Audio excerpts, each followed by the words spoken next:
What's good, everybody? It's your boy Brandon Scott again with my guy, the real Ed Oliver.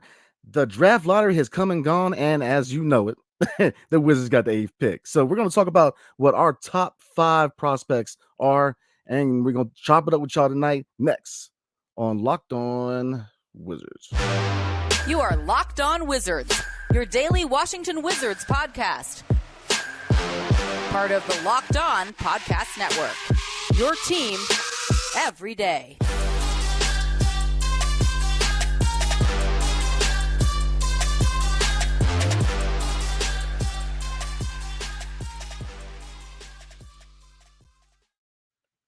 Thank you for making Locked On Wizards your first listen every day. We are free and available wherever you get your podcasts and on YouTube. Part of the Locked On Podcast Network, your team every single day. So as you know, or you should know, the Washington Wizards get the 8th pick. I know a lot of us kind of called that, but it is set in stone. San Antonio got the number 1. So Wembanyama is pretty much locked to go number 1. But in this episode, we're going to go over our personal top 5 draft prospects at this pick. And you got really, obviously, the eyes are going to be on point guard, Anthony Black, Cason Wallace. So, who are your top 5 prospects for the 8th pick? My top 5 guys, I just want to talk about two. Once again, it's a disappointing night for Wizards fans. But the best thing is that we didn't move back. We didn't move back to pick 9. We lost the coin flip with the Pacers. The Pacers stayed at pick 7. There's actually a report from a reporter named Ben Golliver. He said the San Antonio Spurs, they won the NBA draft. They won the NBA lottery, and they basically did win the draft as well. And the right to select Victor Wembanyama with the ping pong ball combo 14-5 at 8 and 2. After the first 3 numbers were picked, the Washington Wizards had 6 of the possible 11 remaining numbers: 7, 9, 10, 12, 13, and 13 and barely missed. So, wow, the Wizards actually had a chance at the number 1 pick. So that just kind of put some salt on the wound there. That Heat game that they won, they should have lost that game. The Celtics game that we won, where Denny had 25, Porzingis had 31. I was kind of happy that they won the game, but at the same time, I knew the implications that it lowered their odds. But once again, the Wizards they just don't have that luck, and they don't put themselves in position to get a better pick. But you look at the Pistons fell back, and they were awful this year. They tanked. So it didn't work for them, but I do think, of course, it would be better for the Wizards to get a higher draft pick again. Once again, we get pick 8. Of course, at least it's not number 9. We've had number 9 twice, but we get pick 8. So once again, I'm disappointed at the same time, but I didn't get my hopes up to hop in the top 4. So I certainly didn't get my hopes up to get myself disappointed at all. So. But yeah, to answer your question, just looking at some of the prospects that probably will be there at pick 8. Just looking at a mock draft right now. I had to pull it up. So yeah, of course they need a guard, they need a point guard, they need better point guard play for sure. So you're looking at guys like Anthony Black, Cason Wallace out of Kentucky. One of the Thompson twins may drop. So Asar Thompson right now I'm looking at mock draft. He's at pick 8 to the Wizards from Overtime Elite. So I like Asar Thompson a lot, man. I honestly, him and his brother aren't too far off. I kind of like Asar a little bit better than Amen. And sometimes I get them mixed up, but they both have elite athleticism. So if any one of the 2 twins fall, I certainly take a look at them. Anthony Black is intriguing. Once again, he's a point guard, 6'7", 200 pounds, combo guard, can defend, can get to the basket, can play above the rim, has a good mid-range jumper. Didn't really shoot the ball well from 3, but I watched the Maui Invitational. He looked really good in that. He looked like more of a scorer, and then his role changed towards the end of the season. But he's a really good defender. He's a good point of attack defender. He can get down in the stance and be scrappy, pick up full court. So, and we need that. We need athleticism there, and I think he's a guy that can certainly do that. And just give us some young and a guy that looks to push and push the pace. So I think Anthony Black is intriguing. And once again, Cason Wallace is a good defender again, a solid passer, can finish above the rim, shifty, has some good moves, good in and out moves, step backs, can get to the rim, finish through contact. So he's another guy that's 6'4", 195. You know how Kentucky point guards are. So I'm intrigued with Cason Wallace. Those are some guys that I think about at this point. All right, so looking at need, the 3 to really stand out to me right away is obviously Kassan Wallace, Anthony Black, and Ken Whitmore. Now, I don't think Ken Whitmore is going to drop that far. I don't. I think Mm. he's a 3-and-D guy. I mean, he's athletic. I see him a top 5 pick, and obviously him, Brandon Miller. But anyways, Anthony Black, I'm very intrigued. 6'7". We've been talking about for a while that we need a bigger guard. And I mean, the IQ, he can handle. Now he needs to work on his right a little bit. Just from the scouting standpoint, wobbly handles with his right at times. His shot, slow release. He's got to work on his shot. But again, if you look at him and Wallace, to me, where we're at as a franchise really determines who you choose, because Anthony Black, like I said, if he's coming in to be the guy with a veteran core, which we both said we really don't want, but if indeed they're trying to run Anthony Black, then you're not really dependent on him to be an offensive guy. You know what I'm saying? So the shot he can work on and kind of go from there. But if it's a rebuild, which I don't know why I'm even talking about, because they're not going to, but the off chance that they do rebuild, I'm going towards Kassan Wallace, because offensively he's a lot more polished, and defensively he's a dog. So Anthony Black and Kassan Wallace to me are obviously the top two. We need a point guard. We need a point guard of the future. We need to step back away from the combo guard, trying to create a combo guard into a starting point guard. We need to stop all that. This is the year to get a point guard. But there are other intriguing names, man. And again, look, drafts change. I'm telling you, you may not see Anthony Black at that pick. So a couple of picks, Keontae George is the name that I'm looking at out of Baylor. He's a guy who can shoot, he can score. Grady Dick, I get it, he's a shooter. He's not a defensive guy per se. But another name, we were talking about picking up another center, Derek Lively. Now, Derek Lively, it really depends. Do you really want to pick a project at 8 though with Derek Lively? Because looking at Derek Lively, he's 7'1", he's a rim protector, but his offensive repertoire is just not there yet. And looking at my notes, no post moves, so he's very limited offensively. Now he's a good rebounder and he can protect, but he's again, are you willing to spend your the 8th pick on a project? But one pick that you have not talked, anybody's talked about a lot is Jarris Walker, man. I'm trying to tell you, he's PJ Walker with a better defense. So those are some things that kind of pop out to me, because, like I said, I don't see Cam Whitmore. I would love Cam Whitmore. I would definitely pick Cam Whitmore. And again, I also reinforce this opinion, man, that I definitely think we need to grab another first rounder. Because think about it, if you can come out of this draft with a wing and a point guard, that's big, especially if, well, it's not really if. Look, the chances are the Wizards, they're going forward with this core. So the draft is very important, because we don't have a lot of wiggle room cap wise. So we got to try to get a point guard and or a wing. So those are some things that kind of pop out to me, man. Yeah, I'm looking at Derek Lively. Derek Lively, he's projected to go 28th, so I don't see him anywhere not near the top 10 at all. But Taylor Hendricks is a guy to consider at a UCF. Another big, personally, I'd rather go guard. I think they just need more guard talent, to be honest with you. I know they want to pair somebody with Porzingis. Also, getting the 8th pick, just thinking about it from the GM standpoint, it doesn't make us any more attractive at all. So Bob Myers looking at that and he sees the Wizards got another 8th pick of the draft, I don't think it's any more enticing for him to leave the Warriors and go to the Wizards. He reportedly may even take a year off. So why would he leave the Warriors to come to the Wizards when they just got the 8th pick and there's no bright future in the horizon, and Ted Leonsis is not going to let you have full autonomy or control of the team? So just getting the 8th pick, it just doesn't make us more of an attractive destination. Where you look at the Blazers, who are kind of in the same spot.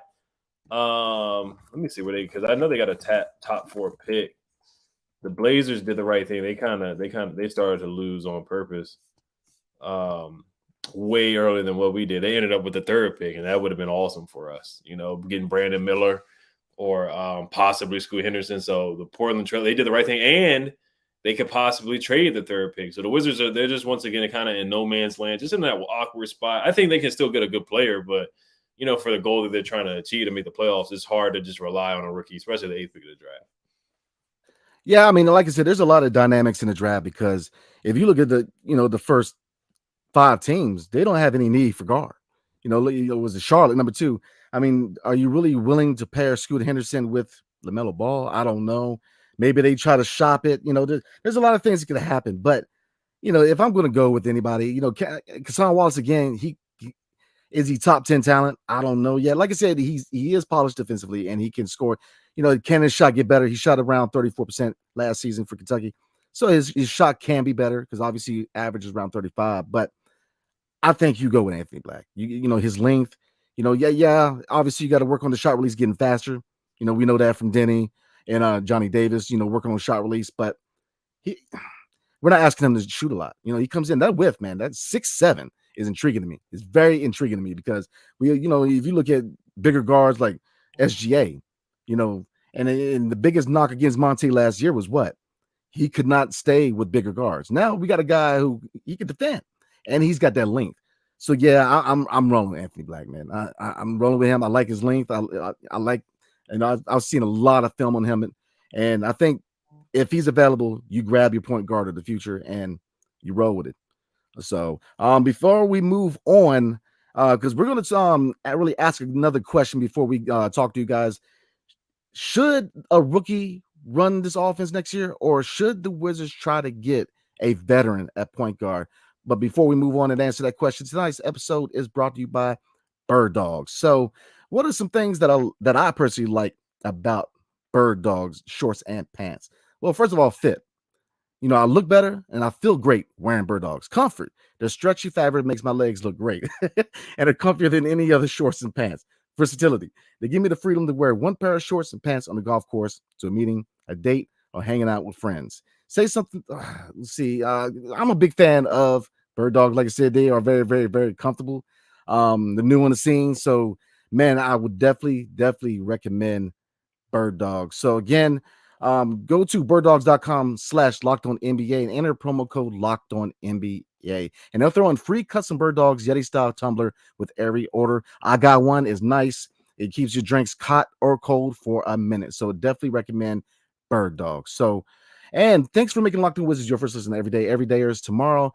And next week, we're going to start to talk about a lot of these draft prospects and getting ready for the draft, because the draft and free agency is right around the corner, man. So let's get into it. So now we're talking about Anthony Black, Kassan Wallace, but we talked about it earlier that Ted Leonsis and whoever GM is coming in, the chances are they're going to run it back with this core of the solid three of Bradley Beal, Kyle Kuzma, and Kristaps Porzingis. And obviously we need a point guard for the future. But as far as the first 1 to 2 years, do you think this team runs more smoother with a veteran point guard where he can kind of Anthony Black or Kassan Wallace can kind of learn behind them, or do you throw them in there from the get? The Wizards, they're just in such a tough spot, man. It's tough to rely on a rookie point guard, but they have to get some type of young development there at the point guard position. They haven't attacked that position really. Russell Westbrook was here, but they just haven't attacked it with a young guy at all. So I mean, if you really want to make the playoffs, of course, you would try to get a veteran guy in there. You look in hindsight, you look at last year, maybe they should have brought in Malcolm Brogdon. You look at the way Malcolm Brogdon played with the Celtics. I think he would have been a better fit. And they tried Monte Morris. He's just not the answer. DeLon Wright is a good rotational guy. But if you're going to get a veteran, they have to be an upgrade. They have to be an upgrade from this team. And, we talked about Chris Paul. I know he's old. I get it. Nobody wants him here. I get it. But, you probably made the playoffs with him. You can still get him and probably draft somebody as well. But Anthony Black, Kassan Wallace, I think they're good players, but they're not guys that I see, to be honest, coming in and changing a franchise. They're just not. Scoot Henderson's a guy who I feel like could do that. I just don't see that from those guys. I think they can come in and play well, but I just don't see franchise changing at this point. And I could be wrong. I mean, you saw Tyrese Halliburton. He had a good rookie season. I'm trying to think of some other young point guards that have really, really good rookie seasons that, kind of, jump started the franchise. But I just haven't seen in the past couple of years. And there's a lot of pressure to put on a young guy and give him the keys to the car and play next to Bradley Beal and, try to get to the playoffs. I know somebody says amen in the chat, but he's a combo guard. He can play point, and Asar, they can handle the ball, but they're not really naturally point guards. So yeah, they're just in a tough spot once again, and I just don't see any rookie coming in and elevating the team to the playoffs. So it's got to be the guys we got playing better, and the new GM, man, they got their hands full, man. They got their hands full. They really do. Yeah, I mean, I'm gonna say this, and because I see a lot of people say the Thompson twins. I like the athleticism, but I'm gonna say this, man. Overtime elite. If you look at the level of competition they're playing against guys who are 3 to 4 years younger than they are. 20 years old. So the competition is what kind of scares me about the Thompson twins because again, they're athletic and I mean, they look good, but again, the level of competition is what scares me about the Thompson twins. Because again, when I was looking at it and actually studying up on them, man, their competition is 2 to 3 years younger than they are, very often than not. So that's what scares me about them. But yeah, it's tricky because on one hand, yeah, I can see Chris Paul coming because we mentioned before in the previous video, man, that Chris Paul, year 2 is not guaranteed. He comes in, he mentors Anthony Black or Kassan Wallace, and then hand the keys to the franchise over to him, next year or whatever. But chemistry is a big thing. Can throw him in there? Can he form chemistry with this solid core going forward? That's another question. But then does that match the timeline? Because if you're going to run it back with a solid 3, then you're in win now. And like we said before, man, that's tough for a rookie. That's tough. I mean, there's not many rookies that can come in and really lead a franchise to a championship. I think who was the last rookie? It was Magic Johnson, I believe. He came in rookie, and I believe we're just talking about playoffs, honestly. Yeah, I mean, so that's hard, man. I mean, that's hard to do, but again, what choice do we really have? I mean, as far as cap room, and obviously it's a little early. We could make moves to try to add some cap room, but with this solid 3 coming long term, Gaff, some people got to go. It's obviously going to be Monte, but so you very well could see Anthony Black and like I said, I like Kassan Wallace, man. I really do. I like him, but I don't know if he's a top 10 pick. That's why I'm kind of leaning towards Anthony Black because that height, man, and that width, I'm trying to tell you, is very intriguing. And yes, he has to work on, his shot. He has to work on a fast release. But I mean, then again, he's got the size, man. And I think he'd fit right in next to Bill. But again, it's just like you said, it's a crazy situation for a GM because you're trying to find that next quarterback using the football term, for point guard for your franchise, but then you already got a veteran core. So it's a tricky spot for whoever comes in for GM. It really is because we need that point guard of the future because Monte ain't it. DeLon, starting wise ain't it. Jordan Goodwin, he ain't it as far as starter. So we need that guy. But then again, with the money they're about to throw to this solid 3, it kind of makes things tricky. Mm-hmm. Yeah, another guy I like is Gigi Jackson out of South Carolina. I like him a lot. He can score 6'9". He's really young. He put the ball on the floor, step backs, in and outs, crossovers. Has a lot in his bag. Freshman, can really score, can play above the rim, can score in the post, can shoot the ball, can shoot the 3. He didn't have good shooting percentages, but he's very skilled, very athletic, can play well in the open court and transition too. We'll talk about Jarris Walker a little bit later. Of course, he's not the most skilled on the offensive side of the ball, but he's a good defender. 6'8", 235, kind of a high floor, low ceiling kind of guy, looks like a good role player, potentially. I like Keontae George out of Baylor a lot, man. He's a dog. He reminds me of Keldon Johnson, 6'4", 185 pounds. 6'4", 185 pounds, shooting guard, just real strong. I like his build. He has strong shoulders, looks like a football player, but he can finish above the rim. He can shoot the 3. He can score, put the ball on the floor. So we'll definitely talk about a lot of prospects. But before we do get into comments, I always like to look at the previous 8th pick of the draft in years past. I had it pulled up here on StatMuse. So Dyson Daniels was the 8th pick of the draft last year. Franz Wagner for the Magic, so that was a good pick. Obi Toppin with the Knicks, he's been solid. Jackson Hayes was the 8th pick in 2019. He hasn't lived up to his potential. Colin Sexton. He's a good player. I think he's a solid player coming off the bench as a 6th man. I know the Wizards were rumored to trade for him this past season. Frank Ntilikina didn't live up to the hype. Marquise Chris didn't live up to his potential. Stanley Johnson, same thing. Nick Stauskas didn't live up to his potential at all. KCP was the 8th pick of the draft. Terrence Ross, who was a Wizards killer. Brandon Knight, who had a solid career. Al-Farouq Aminu, not a great career. Jordan Hill, not a great career. Joe Alexander, Brandon Wright, Rudy Gay was 8th pick of the draft. Channing Frye, Rafael Arujo, I don't even know who that is. TJ Ford, I remember him from Texas. Chris Wilcox, the former Maryland Terp, had a solid career. Dazana Job, a role player at best. Jamal Crawford, of course, one of the best ball handlers in the history of the game. Andre Miller, who was a good backup point guard, was a solid starter. He was a good backup point guard for us when we made the playoffs. We traded Jan Vesper for Andre Miller. And then Larry Hughes, the former Washington Wizard, was the 8th pick in the 1998 draft. So you can find talent at that 8th pick. No home runs, no multi-time All-Stars really at that 8th pick, but some solid players at the 8th pick of the draft. So whoever the new GM is, I think they need to get the ball rolling on this now, especially since they know who they're picking and workouts are starting. They need to get the ball rolling, man. Like I would like to have Bob Myers, but they need to get this. They need to get this done, man. You know where you're picking. Let's move on. Ted knows what he wants. He's not rebuilding. Whoever the new GM is, they know they're not going to be able to rebuild and do what they want. They have to keep Wes Unseld Jr. When all these coaches have been fired, Doc Rivers fired today. Mike Budenholzer fired. Monty Williams fired. Am I forgetting anybody else that's been fired? So many good coaches out there. Emi Udoka was available as well, and you stick with Wes, and you're already starting off on the wrong foot, not even letting the GM pick their new coach. So they just need to make this decision, man. If it's Milton Newton, go ahead and make the decision. Just stand on 10 toes and make your decision. Stop trying to wait. And Nate McMillan was fired as well. He'd probably be an upgrade from West, to be honest with you. He went to an Eastern Conference finals with the Hawks not too long ago. So all these championship head coaches that have made it far in the playoffs, and we got a guy that can't even make the play-in, and he still has his job. It just doesn't make a lot of sense to me. But we'll see how Ted maneuvers and make things happen. So it is what it is on that. There's no point in me getting riled up. Once again, with this 8th draft, we'll chime in, man. We'll chime in. And Onion 77, and they sent Wes Unseld Jr. to the podium to sit at the draft. Don't do that again, because he has no. Go ahead and send somebody else.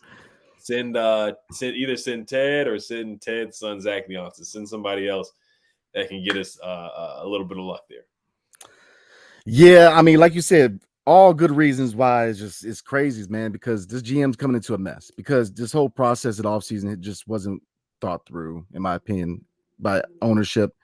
You know, like you said, usually the GM chooses the coach. And like you said, we said the last episode, man, I feel like they jumped the gun with coaching. You know, they committed to West way too quick. Look at the amount of coaching. I mean, Doc Rivers. I mean, come on, man. I mean, Nate McMillan. I mean, Monty Williams. I mean, the list goes on, man. I mean, come on. Nick Nurse is another one. Nick Nurse. I mean, it blows your mind. But then it's the draft lottery. We don't have a GM yet. It's like meet us in the middle. You know, too early. Not let's meet in the middle a little bit. But it's a mess. But and really, if you, I saw that too. Somebody, I can't say their name on here. They said West is the driest human on the planet. Yeah, it's gonna be interesting to see him at the draft, man. It's definitely gonna be entertainment for the night. But it's a heck of a situation for a new GM to come into, man. Because again, we don't even know, what is the vision? Because like you said, it's hard. I'm pretty sure we're going point guard, and that's hard, man. That's hard to ask a rookie to come in and run an offense, to run a veteran core. And that's why I don't think Kuz is coming back. I think the writing is on the wall. They know this, or they should know this. I mean, heck, if I know it, they should know it. But I see a veteran coming in, because like I said, I don't see them running a rookie with a veteran core. I think Kuz, they can sign and trade. I think KP is the guy that's going to be here long term with Brad. And obviously Brad, I mean, I know there's a lot of questions, and there's a lot of reports that he has a lot of value. But again, if I'm an opposing GM, I'm staying away from him, because I mean, obviously he's getting older, and that salary gets higher every year. So yeah, 8th pick, y'all. I'm leaning towards Anthony Black, and I think that Anthony Black would be the right choice at the pick. So yeah, I'm still watching more guys. I do like Taylor Hendricks. So I really like GG Jackson a lot too. But they just need guard play. But once again, looking at this roster, it's just like you might as well just get BPA. You might as well just get a best player available. If one of the Thompson twins, I think you gotta get one of them. And I know you like Cam Whitmore a lot. A lot of mock drafts have him going top 5. So, just we'll see how the chips fall with this draft. But I think Keontae George is a little bit of a sleeper there. I think he might rise up a little bit there. That's one guy I'm looking at too. But yeah, I like Hassan too. So, but yeah, we'll get to some comments here. We'll get to some comments. You guys are definitely have some interesting comments for sure. Onion 77 says trade Brad Bill to the Blazers for the 3rd pick of the draft. That's possible. I mean, if Dame, Dame is the GM, kind of like how Brad is the GM here. So Dame already said that he wants them to trade the pick, and I think the 3rd pick of the draft, you're going to get a lot of value for that, right? Because right now I'm looking at a mock draft right now. It says Scoot Henderson to the Blazers. I don't know if Dame would be particularly happy with that. Nah. With them, drafting another point guard, I think Dame would rather them trade the pick, and you already have Simons already there too. So it's kind of like, maybe you trade pick 3 and Simons for Brad, but I don't think Brad's value is that high. So I'm intrigued what they would give up. But if they did say Simons and pick 3 for Bradley Beal, I mean, yeah, sign me up. I mean, you could get Scoot and Simons for Bradley Beal, but that's looking from a Wizards a point of view. So the Blazers, I don't know if the Blazers would say yes to that. I highly doubt they would. So, but yeah, that's intriguing. Oh man, Simons in a 3, bro. I'm picking up Bradley Beal. I'm taking him to the airport, open the door for him. I'm buying him a drink, taking him to the plane, wishing him luck, man. I mean, yeah, absolutely. I mean, it's possible. I mean, me personally, I think it's gonna be a wild offseason, man. I think you're gonna see a lot of people moving to new places, man. I mean, it's because again, if you look at the top 5 picks, man, I see a lot of picks being moved. So I think it's gonna be interesting in the offseason, man, and especially for the Wizards. Just again, it's tough, man, because we don't have a GM. I mean, we don't know what the direction is because we're going off of what ownership says, but we don't have a GM right now, and it's really tough. But if I'm willing to bet, either KP stays or they both stay, but one of them are going to stay. I don't see KP and Kuz both walking. I think that they're going to keep KP, and Kuz is just Kuz likes it here, but again, the lights are always brighter in LA and New York. The fashion. He went them crazy get ups, man. So he's obviously in the fashion. So I get that point, but it's going to be interesting. It really is because I just don't see. I think Anthony Black should be the pick, but I don't like the notion of him running a veteran core, and that's why I think that moving on from Kuzma, if you're able to find a veteran, maybe moving to Denny. I know there's Denny fans on here. Don't get on me now, but but then again, you got to look at it from the eyes of a GM. Denny, if you keep Kuz, then you got to get rid of Denny because you're not going to resign him, so you have to get value from him instead of just let him walk. And good God, I hope it's better than 2 second rounders and Kendrick Nunn. But so that's where I'm at, man. I'm not tripping. I think we're gonna find good value at 8. But then again, we got to have that GM to find that value. So, but then again, I think Anthony Black, he can do well in DC. I really do. Yeah, it's a new GM, so they're gonna draft differently. So we know how Tommy used to draft. He liked to draft guys with high floors. Corey Kispert was a senior. Gonzaga, Rui, out of Gonzaga, upperclassman. We knew how he was going to play, and then he picked Denny, which was kind of a unique pick. So we kind of had a sense of how Tommy drafted. So we just don't know. We don't know how they're going to. Maybe they could take a swing at Gigi Jackson, somebody like that. They could go against the grain and pick somebody with higher upside. So. But yeah, I think a lot of it was rigged too. That just popped into my mind with the Spurs again. I think they wanted the Spurs to get another Tim Duncan, and they just wanted to do this for Pop. I think they wanted to help out Popovich again one more time before he retires. So I think it was rigged for sure. But Maddie Workhu says we literally have nothing to look forward to. The new GM is a cleaning house. Nope. Yeah, there was an article from Athletic today. I got to read it. They asked like other GMs about what questions they would ask Ted Leonsis in the interview, and it was kind of like, I got to read it again, but they were going in. They were going in on Ted and his vision for sure. So I can't remember word for word what the article said, but did you see it? I know it was circulating on Twitter. Yeah, I saw it, and a lot of them we're kind of pointing to how much rope is he going to give a GM? You know, Right. I mean, because that's a tough spot. I mean, why would I go into a job where the blueprint is already laid out? So what's the, I'm not going to go there just to be a robot. So I think that's another thing that's kind of going to hit them on the GM search. But I mean, here's the thing, y'all. I mean, I know a lot of people saying, both of us have not made a secret that we are rebuild guys. But here's the thing behind that. Sooner or later, you have to roll with the pulse of the franchise. They're not going to rebuild. So, and that's why we have to analyze and we have to look at this from a perspective of what they're doing, which is going forward with the solid three. So I get it, man. Same, flip flop.